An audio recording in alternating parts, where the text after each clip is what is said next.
they raised a question, and I think we can discuss that as well through the platform. How to develop tourism as well as pay attention to the environmental problem. 因为很多时候旅游业跟环境是冲突的，但是不见得每次都一定要冲突，对不对？像那所以他们应该怎么做？你又要经济，可是你又要兼顾环保，可是很多时候啊，就是因为这些环境这么漂亮的环境，才 draw people into visiting the place. But at the same time, if too many people visiting the place, it destroys the place.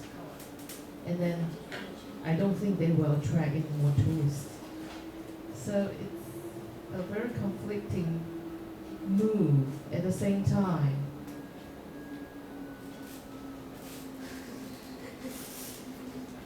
Yeah. So we can consider some of the questions. 比如说你 consider 那叫什么 Okinawa 那叫啊？不是，我要讲的不是冲绳，我要讲的是兰屿，但是我忘记叫什么名字。叫什么？兰屿叫什么？忘记了。达悟族对，但是兰屿的英文叫不是，他们有他们自己的语言，那个是从他们达悟族里面出来的，叫什么忘记？忘记就算了。所以这个时候啊，最好来跟我借钱，因为我什么都不记得了。好，所以我觉得这个是一个很好的议题，我们可以就直接，因为反正我们还缺好多字。来，开在那个不是做讨论区，这是我们要讨论的这一周，但是我们先讨论另外一个题目，叫做就是你们这个问题。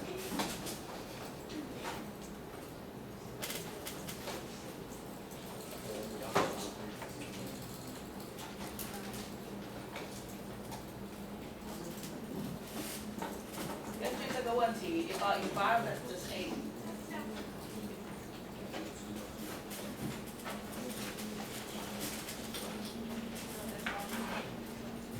你们直接 po 在第8次的，先讨论第8次的，你直接 po 在上面就好了虽然可能没有时间，请大家来分享。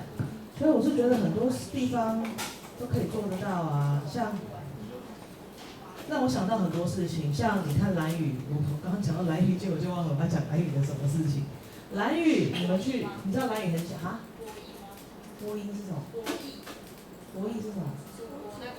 赌博不是，赌博不在兰屿，赌博在澎湖吧？澎湖。但是他们投票反对啦。因为残害可能更深。兰屿呢，地方很小，很漂亮。虽然我们的核废料都放在那里，很漂亮，但是他们现在收一个费用叫做处理垃圾费，因为他们地很小，他们垃圾都必须再回本岛，没有办法处理，所以他会收垃圾处理费，也就是说。你去那边，然后所有的垃圾都要携带在身上带回去，要么就这样，然后他们也会收一个垃圾费，就是这个样子，合理吗？你觉得？比如说像这个问题，合理吗？我来这边玩了，结果你自己垃圾还要带回家，你还给我收一个垃圾费，一笔费用，你觉得合理吗？合理的原因在哪里？不合理在哪里？比如说这是原因，那我觉得另外一个也可以看一下，比如说。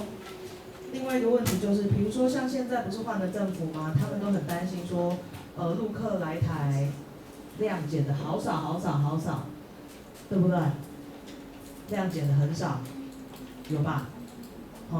对，这对于观光经济是的确很大的伤害。但是呢，同时你有没有考虑过，比如说，我就举一个例子好了，你们最近有没有去日月潭？我最近是没去啊，但是我能够想象。日月潭在换党之前跟日月潭之前我只有去过一次，但是是在我们非常开放陆客来的时候，我真的觉得那个地方好漂亮，可是我再也不想去第2次了。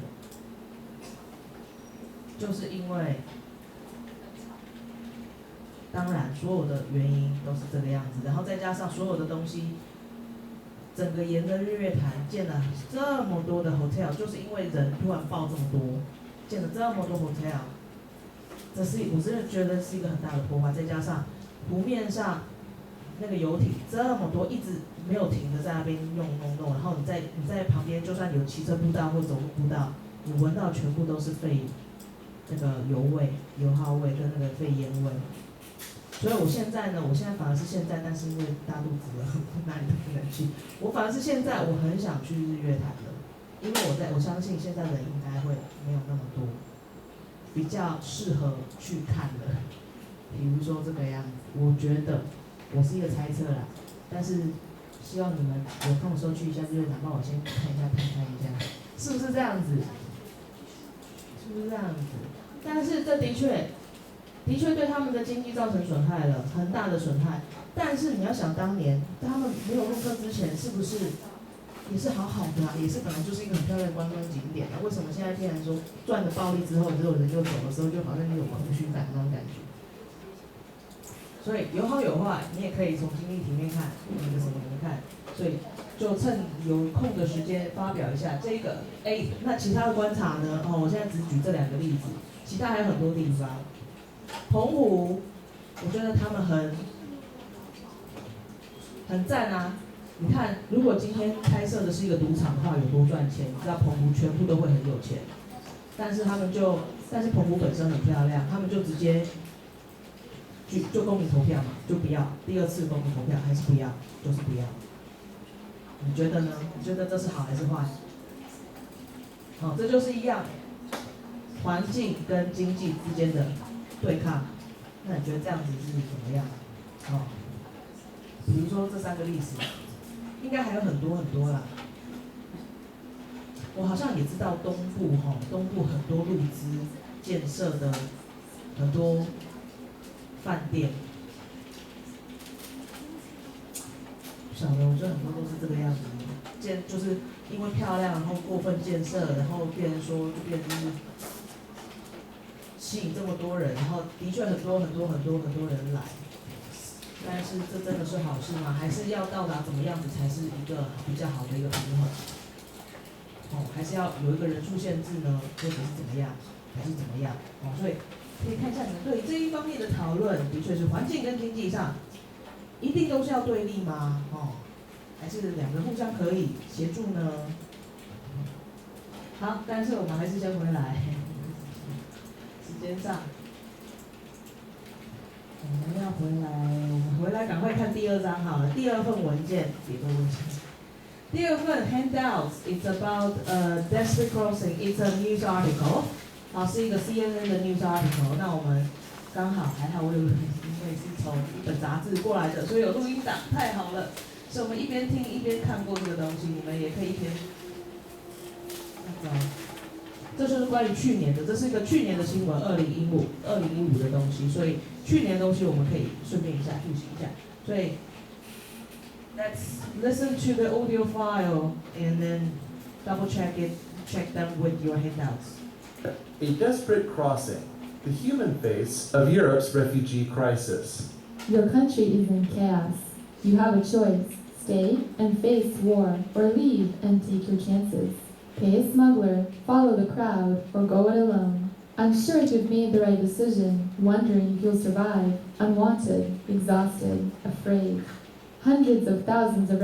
好，所以第一段其实给我们看到的是一个立场，就是 these people, these refugees or asylum seekers, they leave their own country because they are desperate. 真的是没有办法了。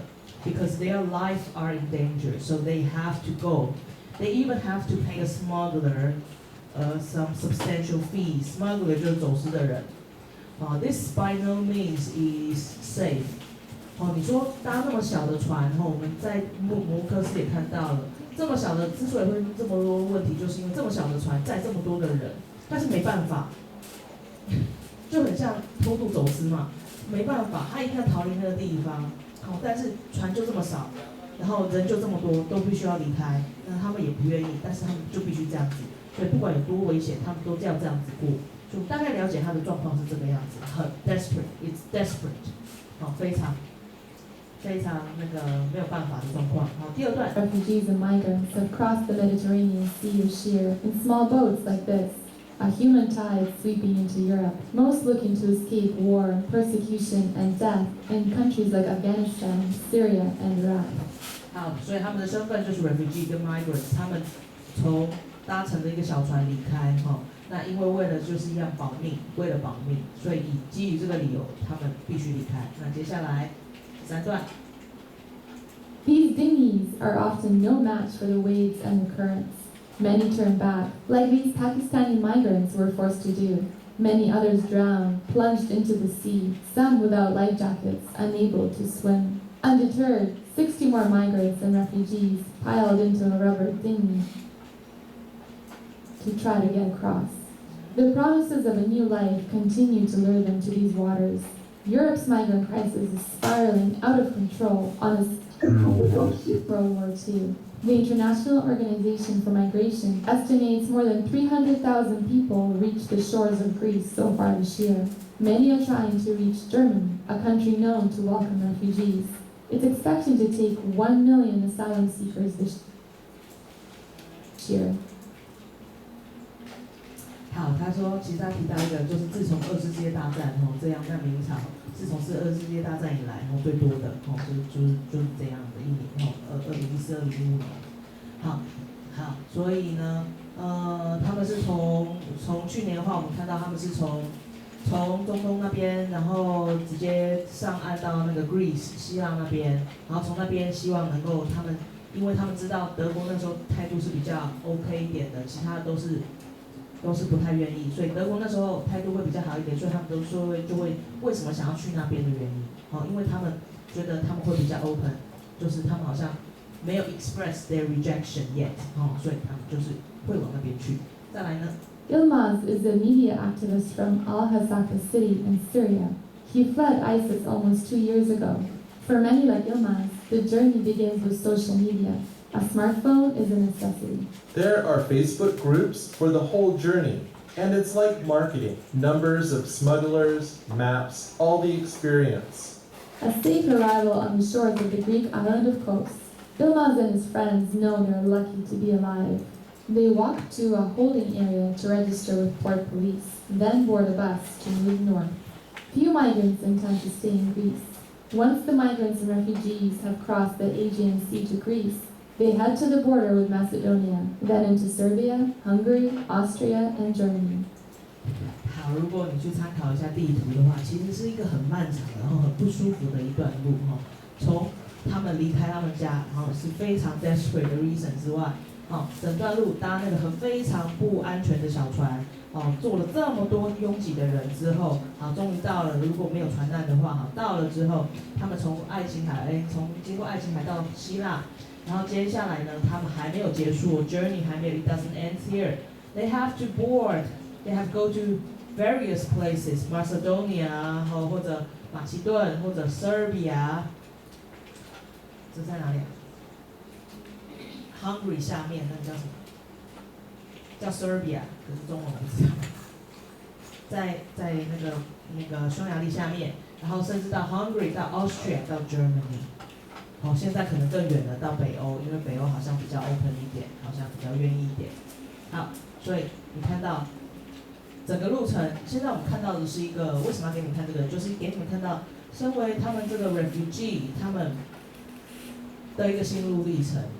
因为这样子呢，或许我们才能够更了解他们为什么要做这件事情，以及他们的路程在哪里。这样子。然后接下来呢，下几段。From Kos, the journey is more than 2,400 kilometers, around 1,500 miles. The massive numbers of refugees and migrants means there is safety in numbers, but also overwhelms local police, whose governments fail to prepare for this type of influx. In late October, 好，所以重点这个 keyword 这一段的 keyword 在 influx， 大量的人的涌入，大量涌入。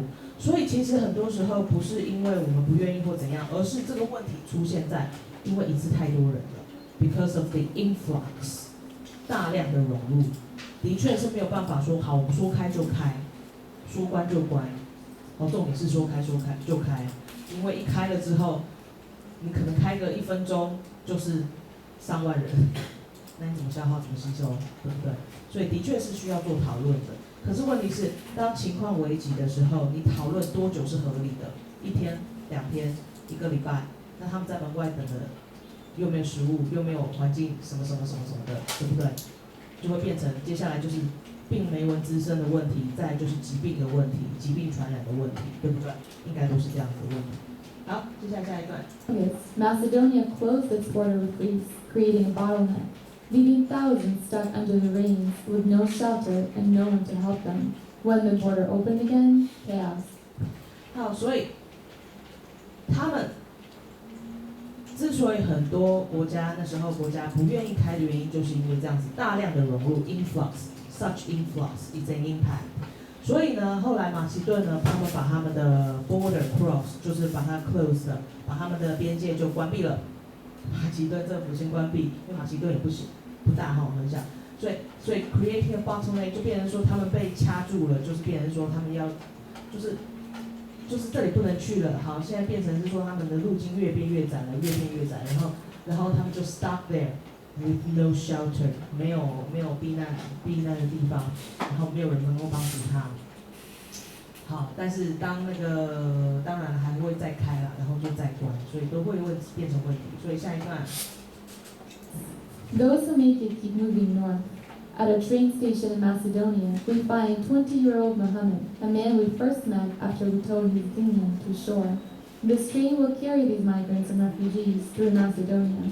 Their next stop, the border with Serbia, a country many say is the most hospitable. Nearby, at the Belgrade train station, we meet up with Mohammed again. Mohammed and his friends will take a bus to the Hungarian border, where they'll walk across. The Hungarian government takes a hard line to prevent more refugees and migrants from coming here, maintaining that they are simply abiding by EU regulations when it comes to processing asylum seekers. Everyone fears ending up in the camps in Hungary, where all we spoke to say the conditions are inhumane. This is the Kaleti train. 好，所以记得后来那个时候，有一段是关于匈牙利，Hungarian government，他们就很严重的措施，他就是直接关闭了，把那个全部都 barbed wire， 整个他们的那个界限全部都弄起来了。所以他们很多说Hungary， 他们的做法是 inhumane， 非常的不人性，因为他们把所有的边界全部都用那个很强硬的措施是这个样子，所以他们的态度也转变了。所以接下来 Station in central Budapest. Hundreds of people wait to board a train to Munich. Police block the entrance to the station, urging people to leave. Desperate and defiant, they decide to take matters into their own hands, no longer willing to be left at the mercy of governments and political decisions. 但是那是政府的措施，政府他们就是全面禁止。但是你知道匈牙利占了很大的一块的地方，所以变成说，好，马其顿从这边已经是算是小小的，但是他们就是没有办法经过这边，他们就要绕道了，好，绕到匈牙利了。匈牙利他现在又把边界给关起来，他们又得往上绕，所以他们的距离就是他们的 journey 越来越困难了。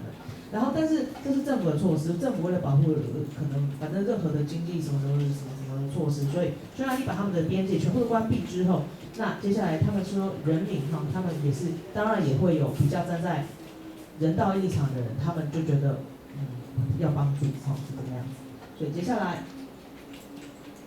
We are on the highway that connects Budapest to Vienna, and there are thousands of people, most of them refugees of the war in Iraq and Syria, who have decided to walk. 好，所以他们想办法，所以这些难民只好自己想办法就是如果这个火车必须经过这样的国家的话，那他们就没有办法搭火车，交通工具就没有办法搭，所以他们只好用走的。所以惨到说他们都得用走的，很多都得用走的。你看一个国家走一个国家，不是一个台湾是横跨这些国家，然后从匈牙利到德国，横跨一个国家，这根本就是2次世界大战。好，所以呢，再来呢，好。总之，他们现在假装现在目的地是在德国了哈，他们得用走的哈，因为交通工具不再让他们搭了，因为交通工具横跨他们要进入他们的国家里面是不准的哈。接下来 Along the way, surprising and heartwarming acts of kindness. Hungarian citizens handing out supplies, in stark contrast to the response by their government. Night falls and more volunteers appear with hot food, clothing, and supplies. 所以呢，匈牙利自己的人民当然会当然是有些就是觉得很可怜，所以当然以人民的身份，他们愿意帮忙哈，就是帮忙给，但是只限于能够提供食物这样，因为他们也不能办法协助他们犯法嘛哈，所以也不能帮他们载运，因为这就变非法了哈，所以就是提供他们食物沿路上，因为他们都用走的哈，一路走到他们真的要去的国家。好，最后呢。After almost 10 hours of walking, Hajar and his family, along with hundreds of others, have to stop. Exhausted, they camp by the side of the highway. In the middle of the night, the Hungarian government, under immense pressure, finally charters buses to take people to the Austrian border. The migrants and refugees walk across as day breaks. Ilmaz paid a smuggler to take him from Hungary to Germany. Now he hopes to bring his family from.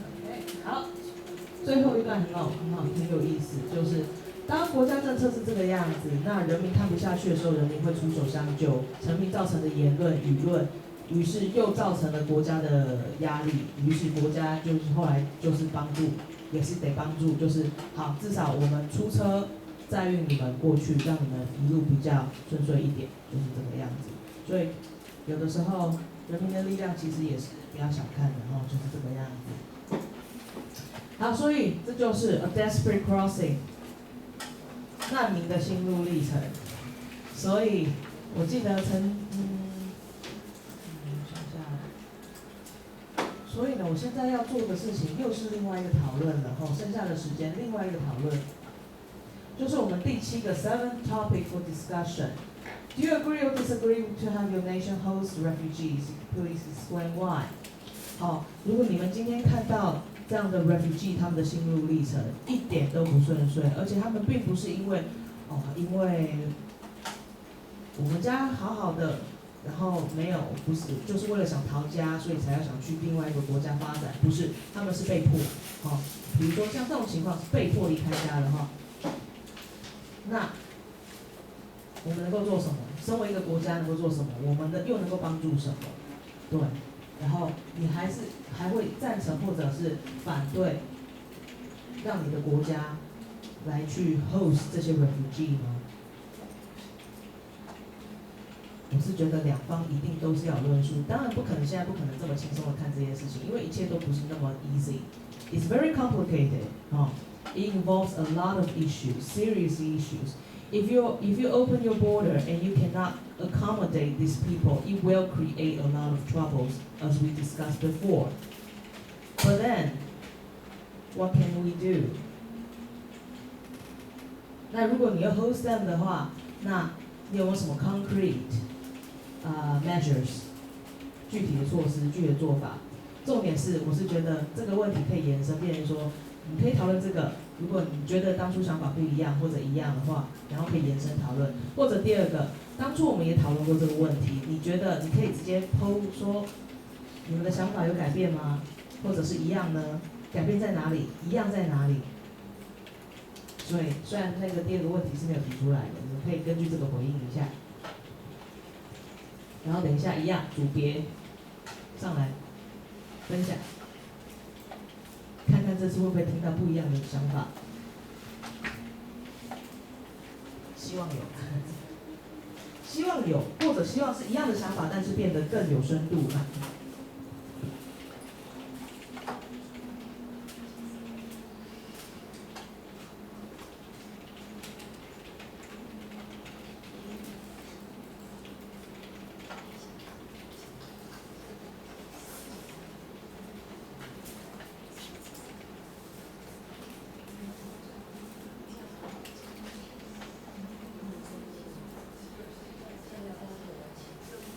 请大家回答第7题。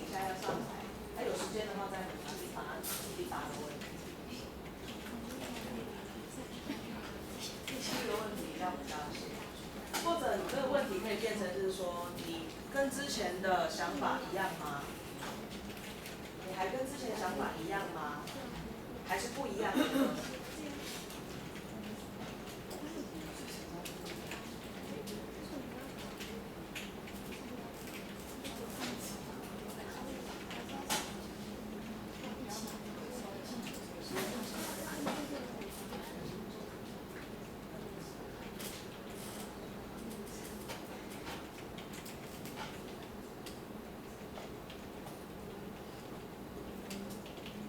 结论一样，但是问题是你的想法有这样子绕过一圈。其实有时候是这样，想法其实是到最后的结论是一样的，可是问题是你考虑过的东西更多了。但是虽然就算是结论是一样的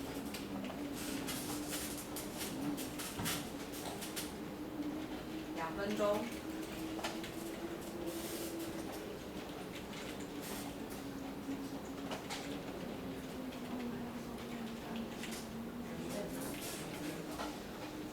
记得好像曾经也提过说，因为我们国家很小，我觉得这是合理的，因为我们国家很小，然后宗教什么都不一样，人种都不一样，好像我们曾经有提过这个，对不对？所以不适合。但是你觉得现在还是这么想吗？这就是为什么就是前面那一个部分做的 exercise about racism and immigration， 就是我们国家本身。现有的状况就是，我们已经是多元社会了，本来就已经很多文化、很多种族、很多了在里面了，所以我觉得这还是个很重要的原因吗？那国家小的话，可是问题是，我们还算有钱吧，还算是可以自给自足吧，对不对？所以考量的东西可能不是土地上的问题，而是资源上的问题。像你刚刚这位同学提过了，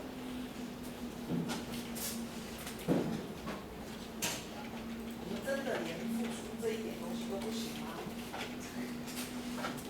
可是明明我们就有帮人家救灾，我们明明就很有钱，都捐，大家都捐款的也是都很那个啊。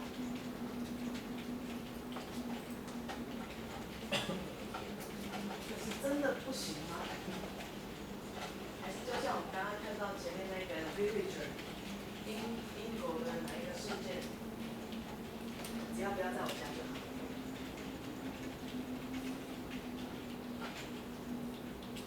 好，现在的时间，请你们小组讨论，一样要有 consensus， 要全部同意，赞成还是反对？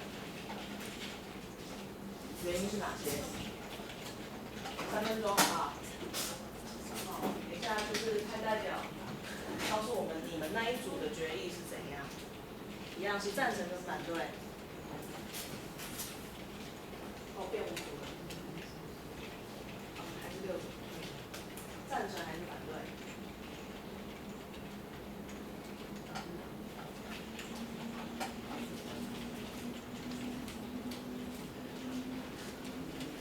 遗嘱的少数，虽然很不理想的叫做少数不能多数，但是就是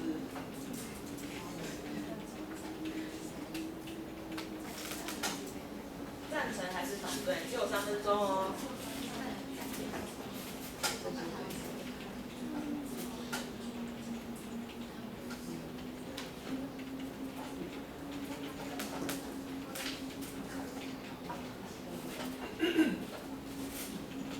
当然，重点啦，理由是什么？不管你赞成或反对或者中立，理由是什么？或者是有但书的开放，或者有但书的关闭。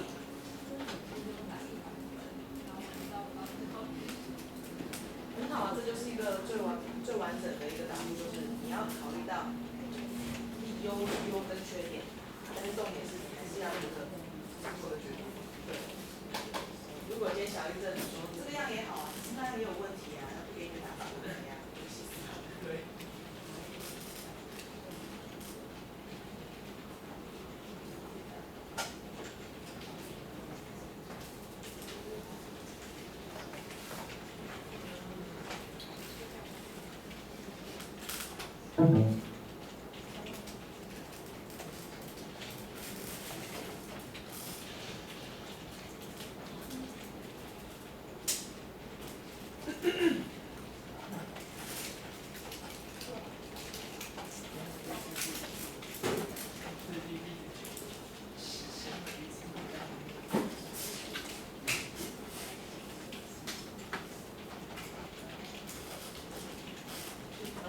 钟，最后1分钟就要上来咯。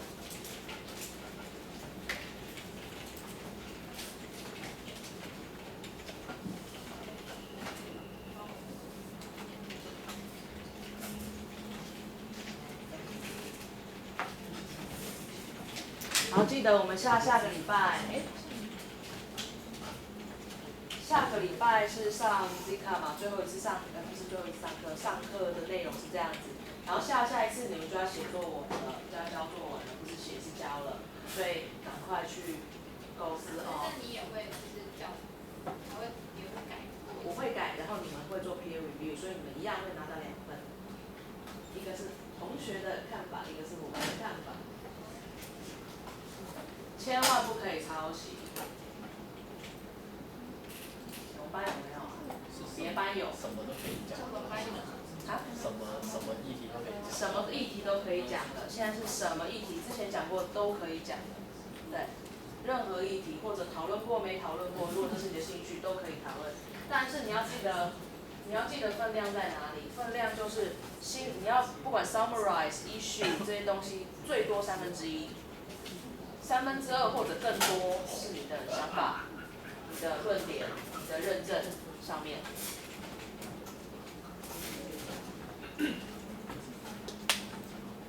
好咯，